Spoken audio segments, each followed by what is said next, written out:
विद्यार्थी मित्रांनो, सह्याद्री ट्युटोरियल्स मध्ये तुमचं स्वागत आहे. शब्द अतिशय वेगळा वापरलेला आहे मी, स्कॅम. एक्सप्लेन करणार आहे. शेवटपर्यंत समजून घ्या. लगेच थोडासा व्हिडिओ बघून कुठल्याही निष्कर्षाला जाऊ नका. पण कुणालाही नावं ठेवायची नाहीयेत. पण ही जी इंडस्ट्री आहे ना, कोचिंग इंडस्ट्री म्हणूया आपण. ह्यांना नक्की हवंय कोण? मी तुम्हाला सांगतो. यांना पाहिजेत कोण? नीट लक्ष द्या. यांना पाहिजेत रँकर्स. बरोबर आहे, रँकर्स. ठीक आहे. आता पण नुसतं रँकर्स कसं चालेल? कुठलाही कोचिंग घ्या. किती असतात रँकर रे? 5%? 5% नाही. टॉपच्या अकॅडमीमधून काही मुलं आय-आय-टीला जातात लक्षात घ्या. बरोबर आहे. सगळेच रँकर नसतात. मग पाहिजे कोण? पाहिजे कोण? तर पाहिजेत बँकर. समजून घ्या हा काय प्रकार आहे. स्पेलिंगकडे बघू नका. ओके. म्हणजे मी तुम्हाला सांगतो असं इमॅजिन करूया 5% मुलांचा रिझल्ट छान लागला, आय-आय-टीत गेले. 95% मुलं ही कोण आहेत? ती आहेत बँकर्स. मग खऱ्या प्रॉब्लेमला सुरुवात कुठं होते हे डिस्कस करायला सुरुवात करूया आपण. 10वी ला एक्स्ट्राऑर्डिनरी मार्क मिळाले. अकॅडमी जॉइन केली. शाळेत पहिला, दुसरा, तिसरा नंबर आला. ग्रामीण भागात पहिला नंबर आला. चला शहरातली अकॅडमी जॉइन केली. ओके. चला छानच. 1 नंबर. ओके. सुरुवात तर इतकी छान होते ना अकॅडमीजमध्ये बेसिक शिकवायला सुरुवात होते. फाउंडेशनचं शिकवायला सुरुवात होते. ब्रिज कोर्स शिकवायला सुरुवात होते. आणि पहिला काही ज्या टेस्ट होतात की नाही, पहिला ज्या काही टेस्ट होतात ना, इतक्या सिंपल असतात लक्षात घ्या. इतक्या इतक्या त्या सिंपल असतात ना, की विचारूच नका. ओके. मग पहिल्या टेस्ट एवढ्या सिंपल असतात, की चांगले मार्क मिळतात. मग इतके चांगले मार्क मिळतात, पालक खुश, विद्यार्थी खुश. जणू काही प्रत्येक मुलाला वाटायला लागलं, की आता प्रत्येक मुलाला वाटायला लागतं, की AIR1 मीच आहे. अरे, हे मुलांशी बोलून मी हे सगळं तुमच्याशी डिस्कस करतोय. मी यावर्षी हा व्हिडिओ का बनवतो हे पण मी तुम्हाला सांगतो. दरवर्षी काय होतं, की सीईटी झाल्यानंतर रिपीट करायला माझ्याकडे मुलं येतात, की ते कोणत्या-कोणत्यातरी IIT JEEच्या कोचिंगमध्ये असतात. 97% 95% 96% ची मुलं आहेत. एक्स्ट्राऑर्डिनरी मुलं आहेत. मग का नाही झाला अभ्यास? कुठं चुकलं? सांगतो. त्यांना पण सुरुवातीला असंच वाटत होतं, की फिक्स IIT फिक्स. एन-आय-टी तरी फिक्स आहे. आय-आय-टी जाऊ दे. एन-आय-टी तरी मिळणारच आहे. गॅरंटीने मिळणार आहे. ट्रिपल आय-टी तर मिळेलच. अर्धडे एन-आय-टी नाही, जे काय ते आय-आय-टी नाही, एन-आय-टी नाही, ट्रिपल आय-टी सुद्धा मिळत नाही. पण काय होतंय? एक्सप्लेन करतो. सुरुवात कुठं होते ते सांगतो. 3-4 महिने झाले. तुम्ही एकदा का 12वी ची फी पूर्णपणे भरली कुठल्याही अकॅडमीमध्ये, तिथून मग बॅचेस शफल व्हायला सुरुवात होते. आम्हाला पाहिजेत रँकर्स म्हणजे यांना बरं का लक्षात घ्या. रँकर्स हवे आहेत. मग काय होतं टेस्ट घेतल्या जातात. पर्स वेगळे केले जातात. चाळणी म्हणतो ना आपण तसं. मग मी तुम्हाला क्लिअरली सांगू का? मग थोडक्यात 1000 मुलं असतात. 500 हजार-हजार असतात मुलं एकेका अकॅडमीत. मग तुम्हाला त्यातली 200 मुलं वेगळी करा. टॉपर्स. ओके. मग त्यातली शेवटी अक्षरशः 10-20 मुलांपर्यंत वेगळी मुलं केली जातात आणि बाकीच्यांना अक्षरशः वाऱ्यावर सोडलं जातं. खालच्या बॅचेस हाच मेन स्कॅम आहे. फीज मला सांगा रँकर्सला जास्त आणि बँकर्सला कमी असं बँकर्स म्हणजे उच्च वर्गातली मुलं म्हणूया आपण. जी एक्स्ट्राऑर्डिनरी आहेत. ज्यांच्याकडे लक्ष दिलं पाहिजे, ज्यांचा रिझल्ट लागू शकतो, ज्यांच्याकडे लक्ष दिलं तर बिलकुल लक्ष दिलं जात नाही. माझी रिक्वेस्ट आहे 12th स्टँडर्ड मधली काही मुलं हा व्हिडिओ बघत असतील तर, तुमच्या बाबतीतही असं काही घडलं असेल तर कॉमेंटमध्ये नक्की सांगा. इथं एक्स्ट्राऑर्डिनरी मुलं आहेत. दरवर्षी बघतोय मी तुम्हाला क्लिअरली सांगू का? दरवर्षी मी हे फेस केलंय. मी तुम्हाला क्लिअरली सांगतो गेल्या काही वर्षात, आता या YouTubeला खरोखर धन्यवाद म्हणले पाहिजेत. कारण YouTubeमुळं बराचसा प्रॉब्लेम सॉल्व्ह झालाय. खूप तुम्हाला गाईडन्स मिळतो YouTubeवरून. पहिल्याच्या काळात असं काहीच नव्हतं. कोव्हिड नंतर हा सगळा बदल झालाय लक्षात घ्या. बरं इम्पोर्टंट कोणती गोष्ट आहे? मग काय नक्की प्रॉब्लेम काय आहे? तर मी तुम्हाला सांगतो. जर तुमच्या कोचिंगमधून तुम्हाला ॲडव्हान्समधून मेन्सकडून वाटल्यास सीट शिफ्ट केलंय असं तुम्हाला कळालं असेल, पालकांना म्हणतोय, मुलाला शिफ्ट केलंय, की समजायचं तुमच्या मुलाकडे दुर्लक्ष होतंय. हां, आम्ही सीईटीचं पण तर करून घेतो असं म्हणतील. नाही होतं. IIT JEE कोचिंगच्या मध्ये बोर्डचं तर काहीच घेत नाहीत. हा एक स्कॅम लक्षात ठेवा बरं का. डायरेक्टली ते एन मॉड्यूल, पी-वाय-क्यूज, एम-सी-क्यू सॉल्व्हिंग इकडेच मुलांचा भर असतो. लिखाण करतच नाहीत.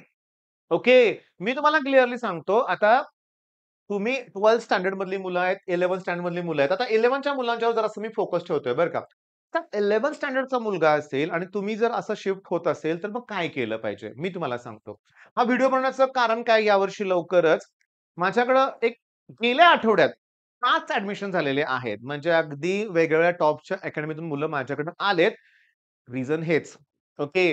मुलं डिमोटिव्हेट झालेत. ओके. आणि मी सांगतो एक्स्ट्राऑर्डिनरी मुलं आहेत. आता माझ्या इथं मी काय करतो सुरुवातीपासून एम-एच-टी, सी-ई-टीवरतीच फोकस ठेवतो. अभ्यास कसा केला पाहिजे? पहिल्यांदा टेक्स्टबुक केलं पाहिजे. अहो टेक्स्टबुककडे बघायलाच तयार नाहीत मुलं.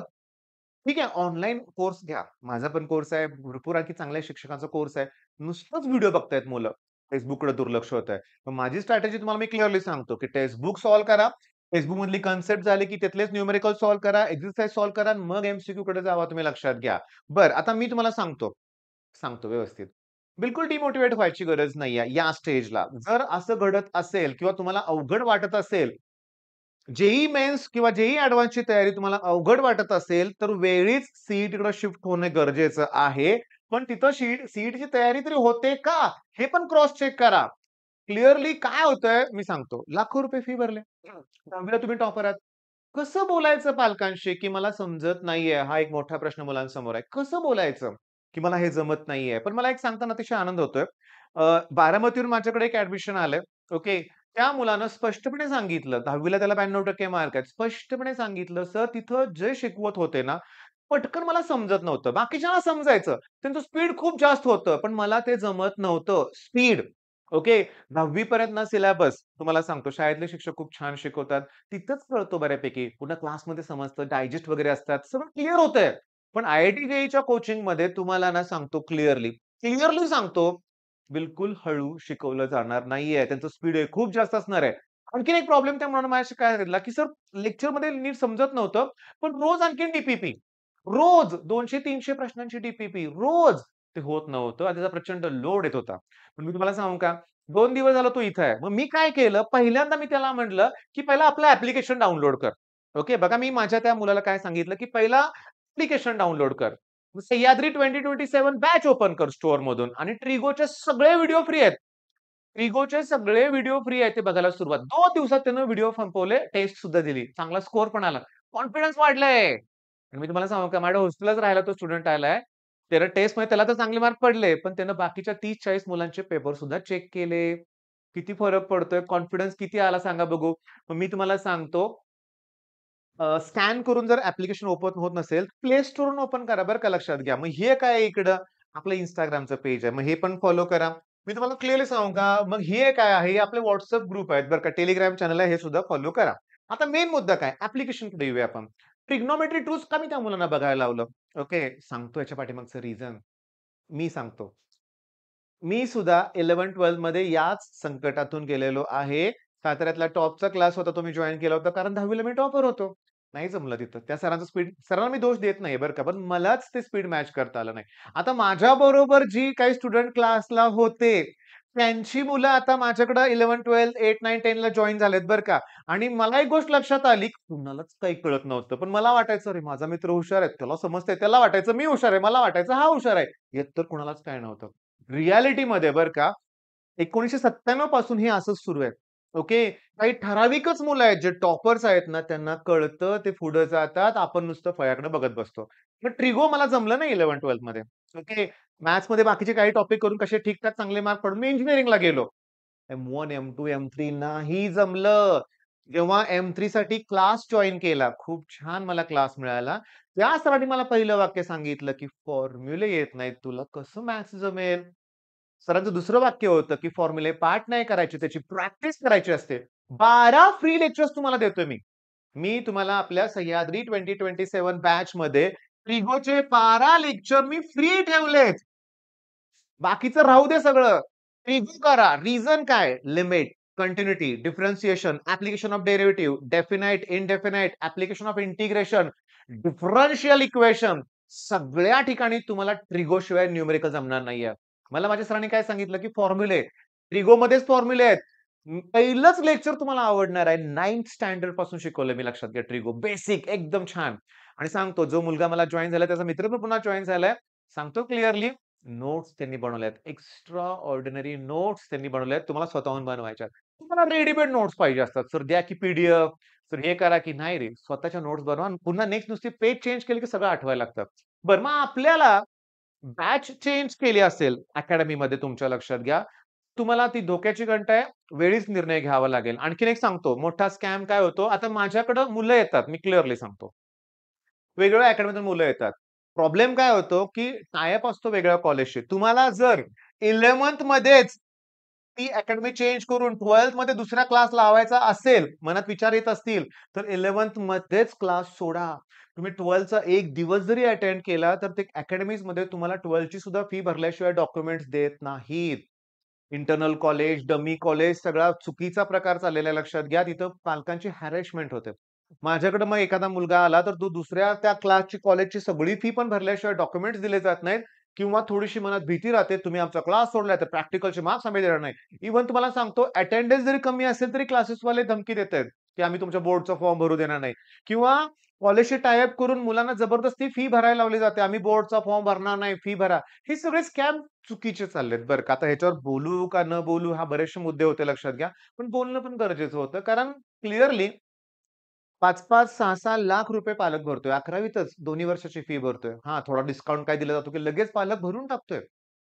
पुन्हा मुलगा त्या तणावात जातोय आणि अभ्यासावर परिणाम तर होतोयच, त्याचबरोबर पूर्ण घरातलं सगळं वातावरण डिस्टर्ब होऊन जातंय. अशा वेळेस तुम्ही काय केलं पाहिजे मी तुम्हाला क्लिअरली सांगतो. मुलांनी पालकांशी बोललं पाहिजे. पालकांनी मुलांशी सारखं डिस्कस केलं पाहिजे, की नक्की कसा चाललाय अभ्यास? नक्की कसा चाललाय अभ्यास? व्यवस्थित चाललाय का नाही चालला? याच्यावर तुम्ही सांगतो सम बेसिक कन्सेप्ट ऑफ केमिस्ट्रीचा व्हिडिओ पण आम्ही फ्री करून ठेवतो लगेच इमिडिएटली. ओके. फिजिक्सचा साउंड एक टॉपिक फ्री करून ठेवतो चला. इमिडिएटली चला. ओके. मी तुम्हाला सांगतो 8, 10, 12, 15, 20 लेक्चर्स मी तुम्हाला फ्री करून ठेवतोय. बघा, माझी इच्छा आहे तुम्ही कोर्स पर्चेस करा नाही तर नका करू. तो मुद्दा वेगळा आहे. पण तुमचा गेलेला कॉन्फिडन्स परत मिळवा. ओके. आणि क्लिअरली सांगतो लक्षात घ्या. सीईटी वरतीच फोकस ठेवा. होय. जर तुम्ही एक्स्ट्राऑर्डिनरी स्टुडंट असाल, ॲडव्हान्स मेन सगळं तुम्हाला जमतंय, करा आय-टी तयारी. पण नसेल जमत तर घरातल्यांशी बोला. वेळीच सीईटीकडे शिफ्ट करा. मी तुम्हाला क्लिअरली सांगतो, मी बोललो असेल मगाशी परत रिपीट करतोय, की गेल्या 5 वर्षात 15,000 पेक्षा जास्त मुलांनी माझा कोर्स पर्चेस केलाय. मोठा नंबर आहे तो. कुठलंही कॉलेज असू दे, वालचंद असू दे, सी असू दे, पी-आय-सी-टी असू दे, सगळ्या कॉलेजमध्ये आपली मुलं आहेत लक्षात घ्या.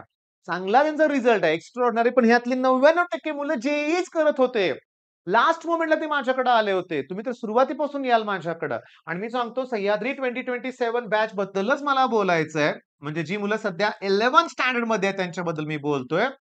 ऐका, प्लॅन सिंपल आहे. प्लॅन सिंपल आहे. डिसेंबर पासूनच 12th स्टार्ट करायचंय.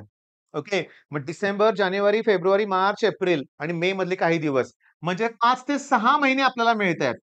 बऱ्यापैकी पोर्शन क्लिअर करायचं आणि 11वीत असतानाच मी तुम्हाला नेक्स्ट इयर जो मे मध्ये सीईटीचा अटेम्प्ट आहे ना, तो द्यायला लावणार आहे. और केवढा कॉन्फिडन्स वाढेल माहितीये का? एक्स्ट्राऑर्डिनरी कॉन्फिडन्स तुमचा वाढणार आहे, हे तुम्ही लक्षात घ्या बरं का.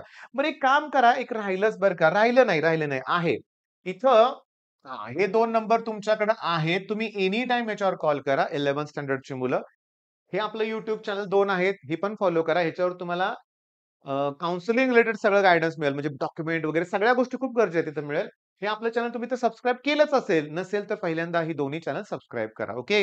आणि मुद्दा तुमच्या लक्षात आला का? बॅच शफल करणं, बॅच चेंज करणं, ह्यात विद्यार्थ्यांची मानसिकता बदलते. ते तणावात जातात, हे कोचिंगवाल्यांच्या लक्षात येत नाही. मी तर काय म्हणतो माहितीये का? टॉपर्सना टाका खालच्या बॅचमध्ये. जे मागे पडले त्यांना घ्या. त्यांना पुश करा. त्यांना मदत करा. तुम्ही या कधी पण साताऱ्यात. ओके. तुम्हाला माझ्या क्लासच्या बाहेर इकडं-तिकडं कुठेही आमचा बॅनर दिसणार नाही. टॉपर्सचे फोटो दिसणार नाहीयेत. मला त्यांची गरजच नाहीये. चांगली मुलं मार्क पाडतायत, पण मला कोणाची गरज आहे? मी तुम्हाला एक रिझल्ट सांगतो तुम्हाला लक्षात घ्या, की एक रिझल्ट तो माझ्यासाठी खूपच इम्पोर्टंट आहे. माझ्या त्या स्टुडंटला 10वी मॅथ्समध्ये फक्त 50 मार्क होते. 12वी त्याला 94 मिळाले. त्याला सायन्समध्ये फक्त 53 होते. त्याला सीईटीमध्ये 95.87 पर्सेंटाइल मिळाले. म्हणजे किती कमी मार्क होते. पण हा मुलगा कसा होता? मी म्हणेल ते ऐकायचा. मी म्हटलं ना, आज एवढं करायचं म्हणजे करायचं. ओके. मी काय तुम्हाला एकदम असं म्हणत नाही, की आज फिजिक्स, केमिस्ट्री, मॅथ्स सगळं संपवून टाका. मी व्यवस्थित टार्गेट देतो ना, तुम्हाला लक्षात घ्या. 2027च्या बॅचला सांगू का? आठवड्यातून 3च लेक्चर आम्ही प्रोव्हाईड करतोय. सोमवार, बुधवार आणि शुक्रवार. मग तुम्हाला काय करायचंय, की तुम्हाला ॲट एनी कॉस्ट त्या बॅचवरचे लेक्चर्स आज बघायचे. त्यानं कसं ऐकलं की नाही तसं तुम्हाला ऐकायचंय. ट्रिगोत एक्सपर्ट व्हा. ट्रिगोत एक्सपर्ट व्हा. मॅथ्सचा कॉन्फिडन्स याशिवाय वाढणार नाही हे लक्षात घ्या. ओके. आणि फोन नंबर मगाशी दिलेत. बिनधास्त तुम्ही या किंवा या नंबरवर कॉल करा. ओके. आम्ही इमिडिएटली तुम्हाला रिस्पॉन्स करू. तुमच्या मनातल्या प्रश्नांची उत्तर देऊ. 11th मध्ये असाल तर वेळीच सुरुवात करा. आमच्याबरोबर तुम्ही जॉइन असेल तर काय होतं तुम्हाला आणखीन एक सांगतो. 11वीत मुलं सीईटी बघतच नाहीत. नाहीत बघत, नाहीत बघत. ओके. आणि काय होतं 12वीत गेल्यावर अरे 12वीचंच उरकत नाही. मग 11वीचं केव्हा करणार? तुम्ही आमच्याबरोबर आहात तर 11th स्टँडर्ड फिनिश होईल तुमचं. सीईटी, एम-सी-क्यूज तुम्ही साउंड टॉपिक बघा तुम्हाला नक्की आवडेल. मी तुम्हाला क्लिअरली सांगू का? 12वीत गेल्यानंतर सुद्धा आपल्या टेस्ट या सतत सुरू राहतात, सतत. खूप टेस्ट घेतो आपण आणि टेस्टमुळे अभ्यास होतोय. टेस्टमुळे तुमचा कॉन्फिडन्स वाढतोय आणि हे सगळं झालं की सांगतो तुम्हाला डिसेंबर, जानेवारीच्या पहिल्या आठवड्यापर्यंत आपला संपतो पोर्शन सगळा. आणि त्यानंतर 3-4 महिने, 2-3 महिने पुन्हा रिव्हिजनला वेळ मिळते लक्षात घ्या. त्याच्यावर तुम्ही 11th मध्ये असाल तर कुठलाही विचार करू नका. कॉल करा. ओके. फ्री लेक्चर्स बघा. All the best.